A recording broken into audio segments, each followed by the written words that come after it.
শীতের সাথে পাল্লা দিয়ে বাড়ছে রোগবালাই। সারা দেশে অস্বাভাবিক হারে তাপমাত্রা কমা এবং শুষ্ক বাতাসে ধুলা বেড়ে যাওয়ায় বাড়ছে ঠান্ডাজনিত রোগ, নিউমোনিয়া, সর্দি কাশি এবং ডায়রিয়া।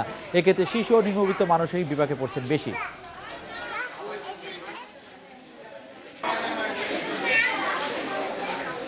অবরোধ আর হরতাল উপেক্ষা করে ভোর হতে না হতেই ৩ মাস বয়সী শিশুকে নিয়ে ঢাকার শিশু হাসপাতালে এসেছেন এই মা। পুরো শীতকাল জুড়েই শিশুটি ভুগছে ঠান্ডা জ্বরে, এখন সাথে যুক্ত হয়েছে ডায়রিয়া। শীত পড়ার পর থেকে আর কি ঠান্ডা একটু বাড়ে, একটু কমে আর কি, একটু বাড়ছে। চিকিৎসকরা বলছেন গত 10 দিনে শিশু হাসপাতালে ভর্তি হয়েছে প্রায় ৬,০০০ রোগী। এদের প্রায় ৪,৫০০ই ঠান্ডাজনিত রোগে ভুগছে। ঠান্ডা, কোষ্ঠকাঠিন্য সমস্যা, বিভিন্ন জ্বর, এই ধরনের সমস্যা কিন্তু প্রায় 2 সপ্তাহ হয়েছে। হাসি কাশি, ঠান্ডা, শ্বাসকষ্ট হয়, এই জন্য ডাক্তারের কাছে নিয়ে আসছিলাম। 4 দিন আজকে।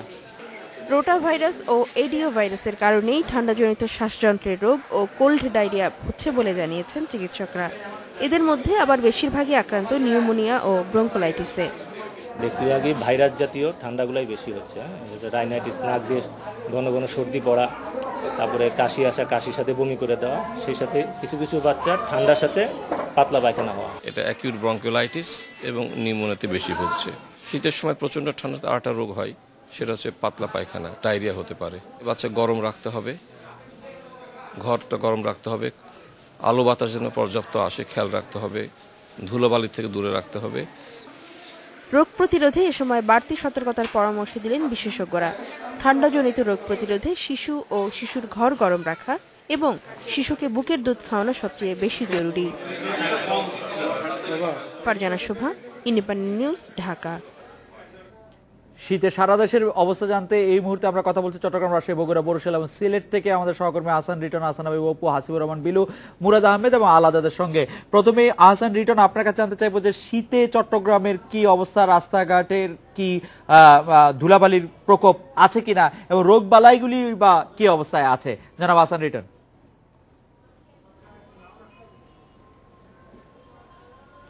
খালেদ, আপনাকে আমরা বলে রাখি যে সারা দেশের মতো চট্টগ্রামে আসলে এই শীত আসার পর থেকে ধুলোবালির প্রচণ্ড প্রকোপ রয়েছে এবং সেই কারণে আসলে শীতজনিত রোগবালাইয়ের সংখ্যাটাও বেড়েছে। তো আমরা কিছুক্ষণ আগে চট্টগ্রামের সিভিল সার্জন ডাক্তার সরফরাজ খান বাবুলের সাথে কথা বলেছিলাম। তিনি আমাদেরকে জানিয়েছেন যে চট্টগ্রামের 14টি উপজেলার মধ্যে ফটিকছড়ি, বাঁশখালী এবং পটিয়ায় 3টি উপজেলায় আসলে শীতজনিত রোগীর সংখ্যা বাড়ছে, তবে সেটিও একেবারে সহনীয় পর্যায়ে রয়েছে। পাশাপাশি আমরা আজকে চট্টগ্রাম মেডিকেল কলেজ হাসপাতালের শিশু ওয়ার্ড এবং অন্যান্য 2-1টি ওয়ার্ড ঘুরে দেখেছিলাম, যেখানে আমরা দেখেছি যে রোগীর সংখ্যা অন্য সময়ের তুলনায় একটু বেশি। সেক্ষেত্রে আসলে বৃদ্ধ এবং শিশুরাই হচ্ছে মূল আক্রান্ত ব্যক্তি। তো আমরা যেটা আজকে চট্টগ্রাম মেডিকেল কলেজ হাসপাতালের শিশু ওয়ার্ডে ঘুরে যেটা আমরা দেখেছি, আমরা সহকারী বিভাগীয় প্রধান ডাক্তার প্রণব কুমার চৌধুরীর সাথে কথা বলেছি। তিনি আমাদেরকে বলেছেন যে প্রতিদিনই আসলে 20-30 জন করে শিশু আসছে এবং তাদের বেশিরভাগই হচ্ছে নিউমোনিয়া, ডায়রিয়া এবং হচ্ছে শ্বাসকষ্টজনিত রোগে তারা আক্রান্ত হয়ে ভর্তি হচ্ছে। তো একটি কথা বলে রাখি যে চট্টগ্রামের আমরা আজকে তাপমাত্রাটা যদি আমরা দেখি, আজকে হচ্ছে সর্বনিম্ন তাপমাত্রা হচ্ছে 13.0 ডিগ্রি সেলসিয়াস এবং সর্বোচ্চ 24.0 ডিগ্রি সেলসিয়াস। তো আমরা গত কয়েকদিন ধরে যেটি আবহাওয়া বিভাগের সাথে কথা বলে আমরা দেখেছি, সেটি হচ্ছে কয়েকদিন আগে চট্টগ্রামের সীতাকুণ্ডে 9.0 ডিগ্রি সেলসিয়াস ছিল সর্বনিম্ন। তো এরপর থেকে আসলে 13, 11, 12, 13, 14 এর মধ্যেই শীতের মাত্রা রয়েছে। তো সেই কারণে রোগের বাড়ছে। তবে আমরা সিভিল সার্জন এবং চট্টগ্রাম মেডিকেল কলেজ হাসপাতাল কর্তৃপক্ষের সঙ্গে তারা যোগাযোগ করে যেটা জেনেছি সেটি হচ্ছে রোগী বাড়ছে, কিন্তু সেটি একেবারেই এখনো পর্যন্ত সহনীয় পর্যায়ে আছে। এবং যদি আপনাকে ধন্যবাদ। আমি আহসান হাবিব অপু, আপনার কাছে জানতে চাইবো যে শীতের কারণে অনেকেই রোগে পড়ছেন, সেইটি ঢাকা শিশু হাসপাতাল থেকে আমরা আমাদের প্রতিবেদনটি কথা আপনি শুনেছেন বা দেখেছেন সারাদিন ধরে, কিন্তু রাজশাহী মেডিকেল কলেজ বা রাজশাহী বিভাগ থেকে আপনি আমাদেরকে কি তথ্য জানাবেন যে শীতের কারণে রোগ বালাই বা শিশুরা কতটা সাফার করছে, জনাব আহসান হাবিব অপু? রাজশাহী অঞ্চলে আসলে শীত তো বরাবরই বেশি পড়ে, তো সেই অনুযায়ী কিন্তু আমরা রাজশাহী অঞ্চলেও শীত এবারও দেখছি যে অনেক বেশি পড়ছিল। তবে গত 3-4 দিন আগে যে শীতের যে মাত্রাটা ছিল অনেকখানি কমে গেছিল, সেটি কিন্তু আবার শুরু হয়েছে 3-4 দিনের মধ্যে। এখন কিন্তু ভালো শীত পড়ছে। এই কারণে যেটি দেখছি যে শীতের প্রভাবে শীতজনিত রোগীর সংখ্যা কিন্তু বাড়ছে আবারও। এই যে শীত শুরু হওয়ার কারণে রাজশাহী মেডিকেল কলেজ হাসপাতালের আমরা খোঁজ নিয়ে যেটা জানতে পেরেছি যে রাজশাহী মেডিকেল কলেজ হাসপাতালে যেসব রোগী ভর্তি হচ্ছে, বিশেষ করে শিশুরা, তাদের মধ্যে অর্ধেকেরও বেশি হচ্ছে এই ঠান্ডাজনিত কারণে অসুস্থ হওয়ার।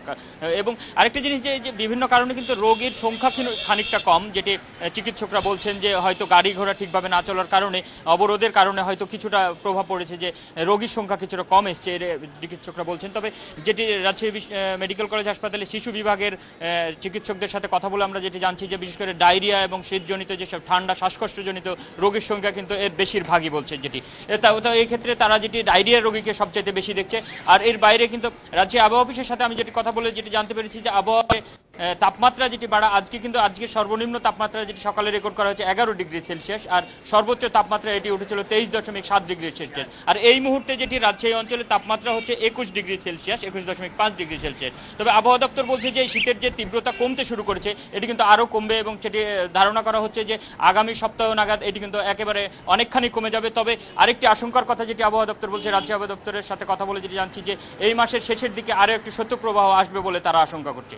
এই ছিল এখানকার সর্বশেষ চিত্র। ধন্যবাদ আসান অপু। আমি বগুড়া থেকে হাসিবুর রহমান বিলু, আপনার কাছে জানতে চাইবো যে শীতজনিত রোগের আক্রান্ত যারা আছেন তাদের সেবায় বগুড়ার সরকারি হাসপাতালগুলো কোনো উদ্যোগ নিয়েছে কিনা, নাকি সহনীয় পর্যায়ে রয়েছে শীতকালীন রোগ বালাই বা রোগ বিস্তার? জনাব হাসিবুর রহমান বিলু। খালেদ ভাই, শীতের সময় কিন্তু এমনিতেই প্রতি বছরই শিশুদের নানা ধরনের রোগ হয়, বিশেষ করে নিউমোনিয়া এবং ডায়রিয়াটার প্রকোপ বেশি দেখতে পান ডাক্তার সাহেবরা। তো আমি কিছুক্ষণ আগে কয়েকজন চিকিৎসকের সঙ্গে কথা বলেছি, শহীদ জিয়াউর রহমান মেডিকেল কলেজ হাসপাতাল এবং বগুড়া মোহাম্মদ আলী হাসপাতাল থেকেও তথ্য নিয়েছি। যেটা হয়েছে যে শীতজনিত রোগে কিন্তু শিশুরা আসছে, তবে সংখ্যায় কিন্তু খুবই কম।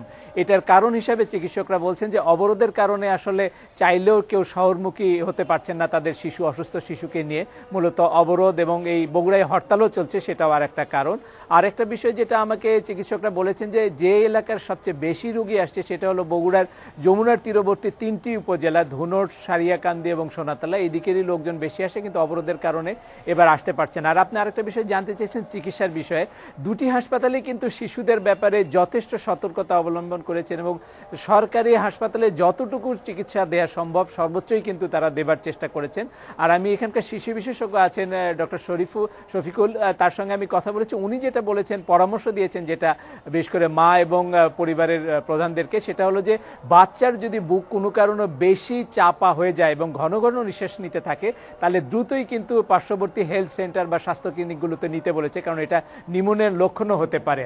আর ডায়রিয়ার ব্যাপারে স্যালাইনটা খাওয়ানোর কথা বলেছেন। আর ঘর কিন্তু সবসময় একটু স্বাভাবিক তাপমাত্রা নিয়ন্ত্রণে রাখার কথা বলেছেন।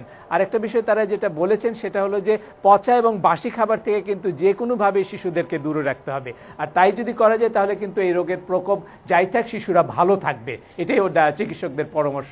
জনাব হাসিবুর রহমান বিলু, আপনাকে ধন্যবাদ। আমি জনাব মুরাদ আহমেদের কাছে বরিশাল বিভাগ, বরিশাল শহর এবং বরিশালের আশেপাশের জেলাগুলির অবস্থা জানতে চাইবো। জনাব মুরাদ আহমেদ। ধন্যবাদ। অন্যান্য আমরা যে কথাগুলো শুনলাম আমাদের সহযোগীদের কাছ থেকে, ঠিক বরিশালে একই অবস্থা বিরাজ করছে। বরিশালে আসলে শীতজনিত রোগের প্রকোপ এর মধ্যে নভেম্বরে একবার বেড়েছিল, তার মাঝে কিছুটা ঘাটতি পড়েছিল, এখন গত 3 দিন থেকে আবার বেড়ে উঠেছে। খালেদ ভাই, এখানে বরিশালে যে বিষয়টা লক্ষণীয় সেটি হচ্ছে তাপমাত্রা সর্বনিম্ন এবং তাপমাত্রা সর্বোচ্চ ব্যবধানটি, এটি প্রায় 16 ডিগ্রি সেলসিয়াস। সর্বনিম্ন আজকে রেকর্ড করা হচ্ছে 10 ডিগ্রি সেলসিয়াস এবং সর্বোচ্চ 26 ছুঁই। তো এই অবস্থায় যেটি হচ্ছে যে অস্বস্তিকর যে একটা পরিস্থিতির মধ্যে শিশুরা পড়ছে, সেখান থেকে তাদের মধ্যে অনেকটা খিঁচুনি এবং নিউমোনিয়া, শ্বাসকষ্ট, স্বাভাবিক শ্বাসকষ্ট, আর হচ্ছে যে স্বাভাবিক জ্বর, স্বাভাবিক কাশি, আবার অনেক সময় নিউমোনিয়ার সাথে জড়িত কাশি প্লাস ডায়রিয়া, এগুলো দেখা দিয়েছে। এখানে বগুড়া থেকে যে আমরা খবরটি শুনলাম যে বগুড়া সেখানকার হাসপাতালগুলো একটা ভালো উদ্যোগ গ্রহণ করেছে, সর্বোচ্চ উদ্যোগ গ্রহণ করেছে, কিন্তু বরিশালের ক্ষেত্রে, বরিশাল বিভাগের ক্ষেত্রে বলবো আমি সব জায়গায় খোঁজ নিয়ে দেখেছি যে না, মানে স্পেশাল টেক কেয়ার করার যে বিষয়টি তা আদৌ কোথাও নাই। আমি নিজে দেখেছি বরিশাল মেডিকেল কলেজ হাসপাতালে শিশু বিভাগে গিয়ে যে সেখানে নেবুলাইজার যারা রয়েছেন, মায়েরা রয়েছেন, তারা নিজেরাই দিচ্ছেন। হসপিটালের যারা নার্স এবং ডাক্তার যারা রয়েছেন তাদের পক্ষে দেওয়া সম্ভব হচ্ছে না। এক্ষেত্রে তাদের বক্তব্য হচ্ছে যে ওয়ার্ডটি হচ্ছে 25 জনের একটি ওয়ার্ড, সেখানে রোগী হচ্ছে 110 জন, সেক্ষেত্রে সবাইকে তারা দিতে পারছে না, ইমার্জেন্সি যারা আছে তাদেরকে দেওয়া হচ্ছে। এই আরেকটি কথা বিশেষভাবে লক্ষ্য দিয়েছে, ডাক্তারদের যে আমাদের হসপিটালগুলোতে আসলে সেবা না পেয়ে রোগীর সংখ্যা আমি কম বরাবরই দেখে থাকি, কিন্তু ডাক্তারদের প্রত্যেকটি চেম্বারে আমি দেখেছি ওভারক্রাউড যেটাকে বলে, একদম পরিপূর্ণ রোগী শিশু ডাক্তারদের কাছে। আর ডাক্তাররা এক্ষেত্রে যে পরামর্শটুকু দিচ্ছেন যে সেটি হচ্ছে যে সুতি এবং তার উপর যে ওয়ান ক্লথ আছে সেটুকু দিতে, সিনথেটিক যে কাপড়গুলো আছে এগুলো সম্পূর্ণভাবে পরিহার করার জন্য বলেছেন। প্লাস হচ্ছে জনাব মুরাদ আহমেদ, আমি শুধু সংক্ষেপে জানতে চাইবো যে যেই কথা রাজশাহী থেকে আসান হাবিব অপু বলছিলেন, বগুড়া থেকে হাসিবুর রহমান বিলু বলছিলেন যে অবরোধের কারণে অনেক রোগী আসতে পারছেন না হাসপাতালগুলিতে চিকিৎসা নিতে, বিশেষ করে বগুড়া থেকে 3টি ইউনিয়নের কথা, 3টি থানার কথা বললেন, উপজেলার কথা বললেন হাসিবুর রহমান বিলু। বরিশালে এরকম কোনো কিছুর কথা আছে কিনা যে অবরোধের কারণে রোগী হাসপাতালে আসতে পারছেন না?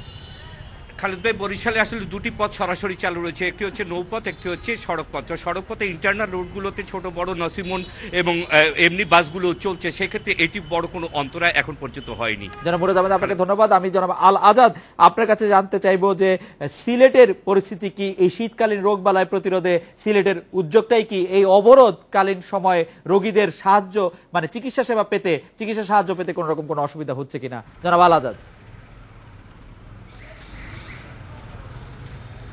খালেদ ভাই, সিলেটে আমরা শীতের দুটি রূপ দেখছি। সিলেট মহানগরীতে শীতের তীব্রতা কম, তবে মহানগরীর বাইরে অর্থাৎ গ্রামাঞ্চলে শীতের তীব্রতা বেশি। এর ফলে এক ধরনের অস্বস্তিকর অবস্থা বিরাজ করছে। আজকে সিলেট মহানগরী এবং আশেপাশে 12.3 ডিগ্রি সেলসিয়াস তাপমাত্রা রেকর্ড করা হয়েছে সর্বনিম্ন। গতকাল ছিল 13.3 ডিগ্রি সেলসিয়াস, এর আগের দিন ছিল 13.5 ডিগ্রি সেলসিয়াস। আবহাওয়াবিদ সাইদুর রহমান আমাকে জানিয়েছেন, সিলেট আবহাওয়া অফিসের দায়িত্বে তিনি আছেন, তিনি আমাকে জানিয়েছেন সিলেটে এর নিচে তাপমাত্রা নামার সম্ভাবনা আপাতত নেই। অন্যদিকে যে এই যে তাপমাত্রা নেমেছে, যতটুকুই নেমেছে, এর ফলে স্বাভাবিকভাবে এই অন্যান্য সময় যেরকম হয়ে থাকে শিশুদের রোগবালাই হয়, এবারও হয়েছে। তবে ভর্তির সংখ্যা অর্থাৎ সরকারি হাসপাতালগুলোতে ভর্তির সংখ্যা অনেক কম। আমাকে সিলেট ওসমানী মেডিকেল কলেজ হাসপাতালের সহকারী উপপরিচালক ডাক্তার আব্দুল সালাম জানিয়েছেন যে অন্যান্য বছর এ সময়ে যে সংখ্যক রোগী সিলেটে এসে থাকে কিন্তু এবার তেমনটি আসেনি। এর একটি কারণ অবশ্যই যে অবরোধ। যদিও সিলেটের উপজেলাগুলোর সাথে গাড়ি চলাচল করছে, কিন্তু মানুষ ভয়ে তাদের যে সন্তানদেরকে, রোগাক্রান্ত সন্তানদেরকে নিয়ে কিন্তু আসতে পারছেন না। তবে তারা স্থানীয়ভাবে উপজেলা যে কমপ্লেক্স, স্বাস্থ্য কমপ্লেক্সগুলো আছে সেখানে এবং কমিউনিটি ক্লিনিকগুলিতে তারা চিকিৎসা নিচ্ছে। আর সিলেটে একটা প্রবণতা কিন্তু আসতে পারছেন না, তবে তারা স্থানীয়ভাবে উপজেলা যে কমপ্লেক্স, স্বাস্থ্য কমপ্লেক্সগুলো আছে সেখানে এবং কমিউনিটি ক্লিনিকগুলিতে তারা চিকিৎসা নিচ্ছে। আর সিলেটে একটা প্রবণতা আছে সেটা প্রাইভেট ডাক্তার দেখানো। এছাড়া সিলেটের যে বেসরকারি হাসপাতালগুলো আছে বা ক্লিনিকগুলো আছে সেগুলোতে বেশ চিকিৎসা চলছে। তবে সিলেটে এবার অন্যান্য বছরের চেয়ে শিশুদের মধ্যে বা বয়স্ক যারা আছেন তাদের মধ্যে রোগের প্রকোপ কিছুটা কম। এর কারণ হচ্ছে সিলেটে যেটা আশঙ্কা করা হয়েছিল তাপমাত্রা আরও নিচে নামবে, ততটা নামেনি। যতটা নামার একটা আশঙ্কা ছিল ততটা নামেনি, আর নামার কোনো আশঙ্কা নেই বলেও ইতিমধ্যে আমরা জানতে পেরেছি। এই হচ্ছে সিলেটের সর্বশেষ অবস্থা। জনাব আল আজাদ, আপনাকে ধন্যবাদ। এই ছিল আজকের এডিট স্পিকে আমন্ত্রণ আমাদের পরের আয়োজনে।